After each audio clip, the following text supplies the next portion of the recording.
રાજકોટના જંગલેશ્વરમાં ડિમોલેશનની અંતિમ નોટિસ। સોમવારે 153 ગેરકાયદે બાંધકામ પર બુલડોઝર ફરશે। આજે નદી કાંઠા વિસ્તારના દબાણો હટાવવાની કામગીરી કરાશે। 21 જેસીબી, 23 ટ્રેક્ટર સહિત 150 શ્રમિકો કામે લાગશે। રવિવાર સુધીમાં જગ્યા ખાલી કરવા માટે અંતિમ નોટિસ લગાવવામાં આવી। 1400 થી વધુ આસામીઓને નોટિસ આપવામાં આવી છે। ત્યારે નદી કાંઠા પરના મકાનો અને ટીપીના રોડ પર થયેલા બાંધકામ દૂર કરવામાં આવશે। महानगरपालिका द्वारा आगामी 23 तारीख थी डिमोलिशन की कामगीरी शुरू थनार है। मेनली त्या अमरो एक टाउन प्लानिंग नो रोड है, जे रोड आखा जंगलेश्वर विस्तार ने कनेक्ट करे छे। बार ए रोड में जे थयेला दबाणो छे ए तूटशे, साथे जे पट में आवेला छे, रिवर बेड में आवेला दबाणो छे ए तूटशे। आ बंनेनो एक दे रीते जोईए तो रोड आखो खुल्लो करવો खूब जरूरी है विस्तार माटे, જેનાથી વિસ્તારની કનેક્ટિવિટી પણ વધે અને એ રોડ ઓલરેડી છે જેને પર દબાણ છે। અને બીજું કે આ બેડમાં આવતા જે રિવરના પટમાં આવતા મકાનો છે જે ભવિષ્યમાં પણ પૂરનો ખતરો એના ઉપર રહેલો છે। રાજકોટના જંગલેશ્વર વિસ્તારની અંદર ફરી એક વખત ડિમોલેશનનો મુદ્દો છે તે ગરમાયો છે અને લોકોની અંદર એક ફફડાટ છે તે જોવા મળી રહ્યો છે।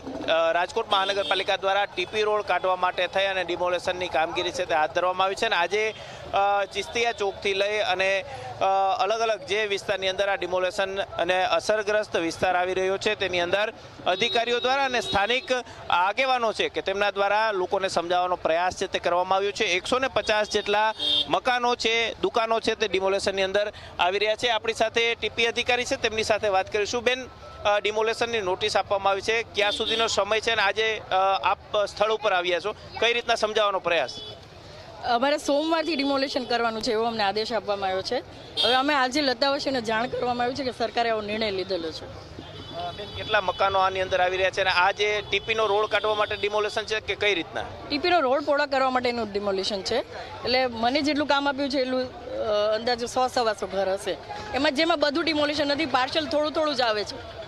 બેન, મકાનો કેટલા છે અને દુકાનો કેટલી આવી રહી છે એની ગણતરી અત્યારે તો નથી, પણ મેં તમને કીધું એમ 125 જે પાર્સલી થોડું જ છે, જેથી આપણે આ જેમ કે પોર્શન છે એનું થોડું કપાય, એમ બહુ નથી। ખાસ કરીને આ જે લોકો છે તેમની છેલ્લા ઘણા સમયથી માંગ છે કે જે અસરગ્રસ્તો છે તેમને વૈકલ્પિક વ્યવસ્થા આપવામાં આવે।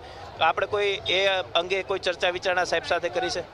હવે એ વિચારણા તો મારી ટીમ નથી જોતી, એટલે એ મારી કોર્પોરેશનની બીજી ટીમ છે, એટલે એનીથી હું માહિતગાર નથી। ટીપીનો રોડ કેવડો નીકળી રહ્યો છે? 15 મીટર। ચોક્કસ જ ટીપીના અધિકારી છે કે તે અત્યારે સ્થળ ઉપર આવ્યા છે અને અત્યારે સમજાવવાનો પ્રયાસ છે તે સ્થાનિક લોકોને કરી રહ્યા છે। આગેવાનો છે કે તેમના દ્વારા પણ આ જે કપાતમાં જતા જે અસરગ્રસ્તો છે તેમને સમજાવી અને સ્વૈચ્છિક રીતે ડિમોલેશન કરે તે પ્રકારની સૂચનાઓ છે તે આપવામાં આવી રહી છે, આદેશ આપવામાં આવી રહ્યો છે। અને ખાસ કરીને પોલીસ બંદોબસ્ત સાથે સોમવારે ડિમોલેશન કરવામાં આવે તે પહેલાં જ રવિવાર સુધીમાં અસરગ્રસ્તો છે તે પોતાના જે મિલકતો જે કપાતની અંદર આવી રહી છે તે સ્વૈચ્છિક રીતે દૂર કરે તે પ્રકારના સમજાવવાના પ્રયાસ છે તે કરવામાં આવી રહ્યા છે। જો અસરગ્રસ્તો છે તે સ્વૈચ્છિક રીતે નહીં સમજે તો આગામી સોમવારે મેગા ડિમોલેશનની કામગીરી છે તે હાથ ધરવામાં આવશે। કેમેરા પર્સન ઉદય પવાર સાથે ગૌરવ દવે, ઝી મીડિયા, રાજકોટ।